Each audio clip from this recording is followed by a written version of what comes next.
Ayun mga gawiks, ang masayang hapon sa lahat dyan, no? Meron na naman tayong dispan, ito. Yan, wala nang plug mga gawiks dahil sa ito ay galing ang Kalakal, galing junk shop, ating nadaanan kanina. So binili natin to ng 100 mga gawiks para ito ay ayusin natin. So ngayon dito tayo pupwesto mga gawiks sa ating pinupwestuhan, no? Kung saan dito tayo nag-ayos ng electric pan, no? So yan, so ayusin natin ngayon to. So una ay siyempre tanggalin natin yung cover. Tapos test natin dito mga gawiks sa kanyang mga switch dyan kung may palo to o kaya yung kanyang kapasitor dito mga gawiks. Check din natin kung buo ang kapasitor ay swerte tayo dahil magiging buo ang motor nyan. Ayan, so tingnan natin mga gawiks kung anong mga ating gagawin dyan. So ayan.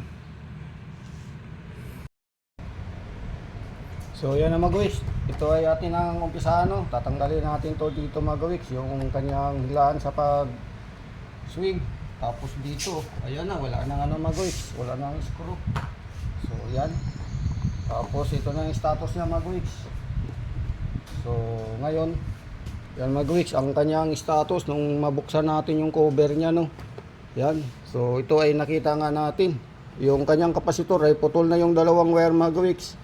So kapag ito ay pinutol na, ibig sabihin mayroon na ditong nag-DIY repair. So itong dalawa mga gawiks galing sa motor ay itetest natin ngayon sa ating yan, multi-tester. Kapag ito ay may palo, ibig sabihin buo yung motor mga gawiks. At ang gagawin natin dyan ay bypass natin yung common ng ating plug dito sa isa sa wire ng kapasitor kung aandar mga gawiks. So ganun lang kadali ang mag-repair nito. So sana ay maayos natin agad dahil sa halimbawa ang pag-test natin nito ay buo. Itong dalawang wire na to galing sa motor. Yan ay pinutol galing sa kapasitor mga gawiks. So ayan, ititest lang natin mga gawiks, no. Subukan ko lang munang itest tong kanyang dalawang wire. Ayan yung ating tester. So ayan mga gawiks. So yan, may palo. Ayan, pumalo mga gawiks, no. So ngayon itong dalawang wire na to ay ano natin tong kanyang test probe na dalawa para makita kung buo. So ayan na mga gawiks, ha. Ayan yung ating tester. Ayan. So ilagay ko na ngayon tong dalawang test probe sa dalawang wire na magkabila. Ayan. So ilalagay ko na mga gawiks, ha, kung ito ay may palo. Ayan. So yan. Ayun mga gawiks, pumalo siya, ibig sabihin buo yung motor. So ngayon ang gagawin natin dito, test natin ngayon yung ano niya mga gawiks. Yung sira nito ay test natin yung isang wire dito, yung sa common mga gawiks. Yan, dito kunin natin yung isang wire dyan na galing dito mga gawiks, yung nakarikta sa motor. Kasi itong plug na to mga gawiks, yung isang wire nito ay nandoon sa switch dito. Yung isa ay nandito sa loob ng motor. Yun ang iba-bypass mga gawiks. Iba-bypass natin yun, yung nakalagay dito na isang wire nung galing dito mga gawiks sa plug. Yun yung line 1. Tapos yung line 2 nakalagay dito sa switch. Ngayon, yun ang hanapin natin kung alin ditong anong kulay. So ano lang natin mga gawiks dito, i-connect natin sa kapasitor. Pero ang kapasitor mga gawiks ay check din natin kung buo kasi pinutol na. O kaya maglagay tayo ng bagong kapasitor mga gawiks. So alisin natin. Yan. So ayun mga gawiks, may free wheel, no. Ayan, hindi stock up yung motor, hindi stock up. Ayan, maganda ang free wheel. So pag na-bypass natin yung common yan mga gawiks doon sa kapasitor ay sana ay andar na to dahil maaring thermal fuse lang ang sira nito mga gawiks. Thermal fuse. Ayun. So yan mga gawiks, tingnan natin. So para makita natin mga gawiks yung kanyang isang wire nito na galing papunta dito, galing sa motor papunta dyan mga gawiks, na yung line 1 ay buksan natin to. So ayan na mga gawiks. Ayan, ito yung stand. So kailangan ng linis to. So may screw. Buksan natin to mga gawiks para makita natin kung anong kulay. Yung papunta doon sa motor, yung line 1. So yan na mga gawiks, nabuksan na natin, no? Natanggal na natin yung mga screw nya. So ngayon ito yung plug nya mga gawiks, at tingnan natin yung dalawang wire nito kung ano yung wire na papunta doon sa motor, no? So ayan na nga mga gawiks. So ito yung wire nya, no? Yan. So ayan, kulay black mga gawiks.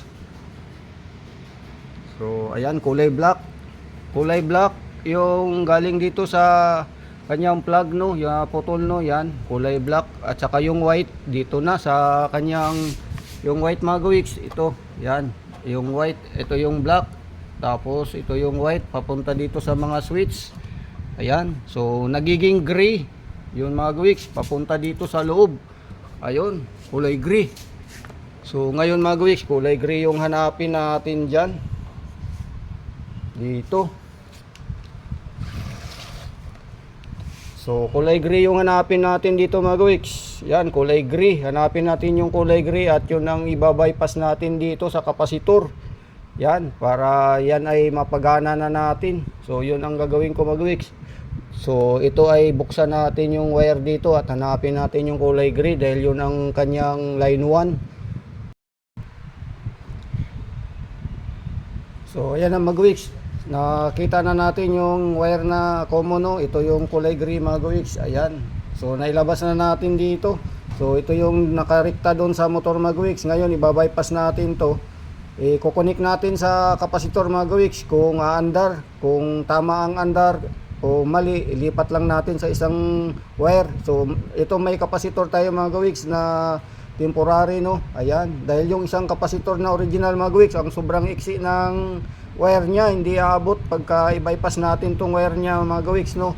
So lagyan ko lang ng bagong kapasitor to mga gawiks para matesting natin. Yan,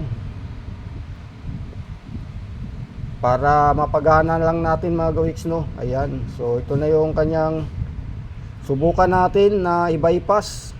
Dahil yan lang yung paraan para mabilis nating magawa to at di na kailangan buksan doon sa mismong motor yung kanyang thermal fuse. Tingnan lang natin kung alin dito yung tamang ikot. So itayo na muna natin to mga gawiks, no? Itayo natin. So ilagay natin yung cover nya dito. Ilalagay natin yung cover nya mga gawiks kasi nakita na natin yung wiring sa ilalim, no? Yung common ay hinanap natin at yun na yun ating ginawa. So kabit ko lang to mga gawiks at ipatayo natin. So ayan na mga gawiks, no? Ayan yung ibabypass natin na atin ang nahanap yung kanyang common. Ito mga gawiks. Yan. So ito ay ating i-connect dito o kaya dito kung ano yung tamang ikot. Ayan, nilagyan natin ng LEC mga gawiks para makita natin yung ikot, no? So ibig sabihin pag ikot niyang pakanan ganyan ay tama, pero pagka mali, ilipat lang natin sa kabilang wire yung ating i-bypass na wire mga gawiks. Yan, so subukan lang natin to mga gawiks kung tatama ang ikot, no, kung saan tayo maglagay niyan. So itong plug niya mga gawiks, ito, lagyan natin ng plug mga gawiks, ito. Yan. Mayroon tayong maiksi dito na nakuha, nahanap. So pag dugtungin lang natin to mga gawiks, no, lagyan natin to ng electrical tape. Pero yung doon sa taas ay hindi muna natin lagyan ng electrical tape dahil sa maghanap pa tayo ng tama. So ito na mga gawiks, isasaksak na natin, no, sa plug, no. Ayan. So yan ay gumagana. So isi-switch ngayon natin to mga gawiks, yung on nya. Ayan, kung alin dito. So di natin makita yung walang nakalagay. So yan, dito tayo.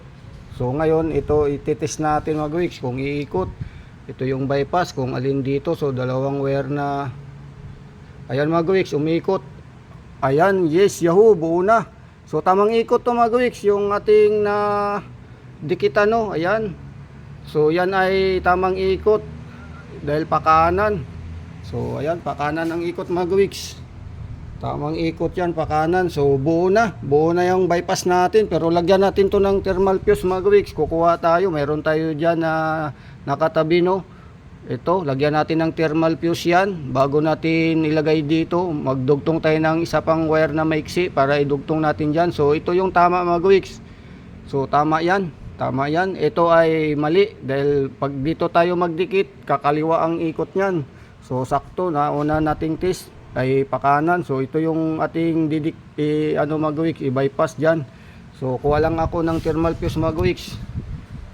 So yan.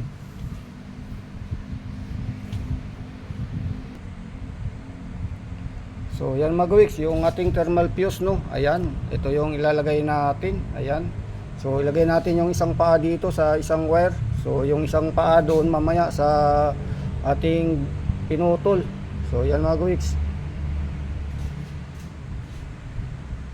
So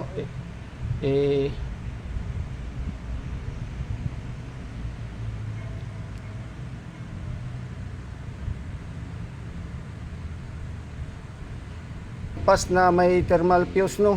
Hindi basta-basta lang mag-bypass ng walang thermal fuse para ito ay safety pagka nasunog o overheat. Ito ang masisira. So ito ay i-cable tie natin mga gawiks. So i-cable tie natin dito. Yan dito sa kanyang body. Para pag uminit mga gawiks ay masisira dito ay yung kanyang thermal fuse no. So dito ko yan ikakabit. So yan ang mga gawiks, pagpatuloy natin no, nilagyan ko na ng electrical tape at saka yung kanyang thermal fuse ay dinikit na natin dito no, nilagyan natin ng cable tie. Ayan. So yan na yun mga gawiks. So yung kanyang kapasitor mga gawiks ay dahil sa maiksi yung isa, di natin matanggal pati. So yun na lang ang ginawa natin, dagdag isa, dalawang kapasitor, yung isa hindi nakakabit mga gawiks. Sobrang nalustrid na yung niya mga gawiks. So yan ay higpitan ko na lang, ikabit ko na lang yung kapasitor na isa. So ayan na mga gawiks, ang ating nabuo no. So isaksak natin ngayon mga gawiks dahil nakauna man yan. Ayan ay ikot na no. Ayan, so buo na. Ayan na mga gawiks.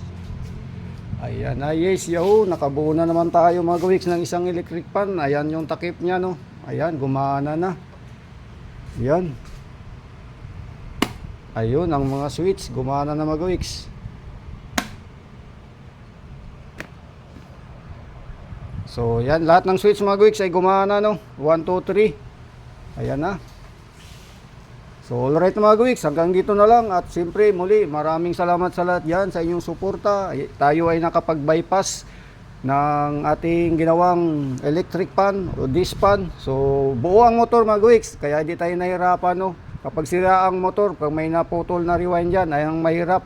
So dahil sa buo, yan, di tayo nahirapan. Naglagay lang tayo ng thermal fuse dahil bypass yan kung tawagin. So pwede namang, yun ang sinasabi nila, kahit piso lang gastos. Kung idirekta mo lang sa kanyang kapasitor, di maglagay ng kanyang thermal fuse. So okay na yan mga gawiks. Bye bye, yahoo!